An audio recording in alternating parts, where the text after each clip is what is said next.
ಉಳ್ಳಾಲ ನಗರಸಭಾ ವ್ಯಾಪ್ತಿಯ ಹಳೇಕಲ ಮದನಿ ಶಿಕ್ಷಣ ಸಂಸ್ಥೆಗೆ ಕೃತಕ ನೆರೆಯಿಂದಾಗಿ ನೀರು ನುಗ್ಗಿ ಅಪಾರ ನಷ್ಟವಾಗಿದೆ. ಶಾಲಾ ಪ್ರಾರಂಭೋತ್ಸವ ಪ್ರಯುಕ್ತ ಶಾಲಾ ಪಠ್ಯಪುಸ್ತಕ ಸಮವಸ್ತ್ರವನ್ನ ವಿದ್ಯಾರ್ಥಿಗಳಿಗೆ ನೀಡಲು ತಯಾರಾಗಿತ್ತು. ಆದರೆ ಕೃತಕ ನೆರೆಯಿಂದಾಗಿ ಅಪಾರ ನಷ್ಟವಾಗಿದ್ದು, ಶಾಲೆಯ ಕಂಪ್ಯೂಟರ್, ಇನ್ವರ್ಟರ್ ಎಲ್ಲವೂ ನೀರು ನುಗ್ಗಿ ಹಾಳಾಗಿದೆ. ಮದನಿ ಎಜುಕೇಷನಲ್ ಅಸೋಸಿಯೇಷನ್ನ ಕಾರ್ಯದರ್ಶಿ ಅಬ್ದುಲ್ ಫತಾಕ್ ಅವರು ಮಾತನಾಡಿ, ಮಳೆ ನೀರು ಹೋಗುವಂತಹ ಎಲ್ಲ ಚರಂಡಿಗಳು ಬ್ಲಾಕ್ ಆಗಿ ಶಾಲಾ ಮೈದಾನ, ತರಗತಿಗಳಿಗೆ ನೀರು ನುಗ್ಗಿ ಪುಸ್ತಕ, ಸಮವಸ್ತ್ರ, ಕಂಪ್ಯೂಟರ್ಗಳು ಹಾಳಾಗಿವೆ. ನಷ್ಟವನ್ನ ಹೇಗೆ ತುಂಬಿಸುವುದೆಂದು ಗೊತ್ತಾಗುತ್ತಿಲ್ಲ ಎಂದರು.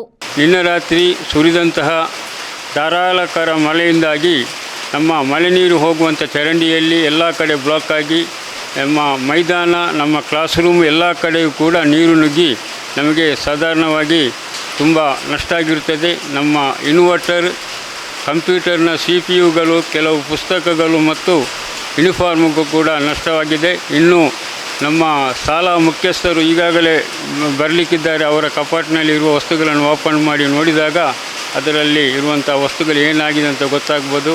ಆದುದರಿಂದ ನಮ್ಮ ಶಾಲಾ ಈ ನಷ್ಟದ ವ್ಯವಸ್ಥೆಯನ್ನು ಹೇಗೆ ತುಂಬಿಸುವುದಂತ ಹೇಳಿ ಗೊತ್ತಾಗ್ತಾ ಇಲ್ಲ.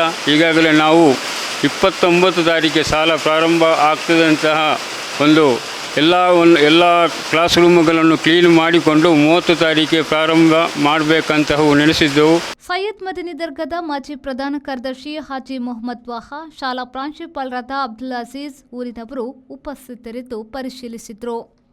ವಿದ್ಯಾಧರ್ ಶೆಟ್ಟಿ, ವಿ4 ನ್ಯೂಸ್, ಉಳ್ಳಾಲ.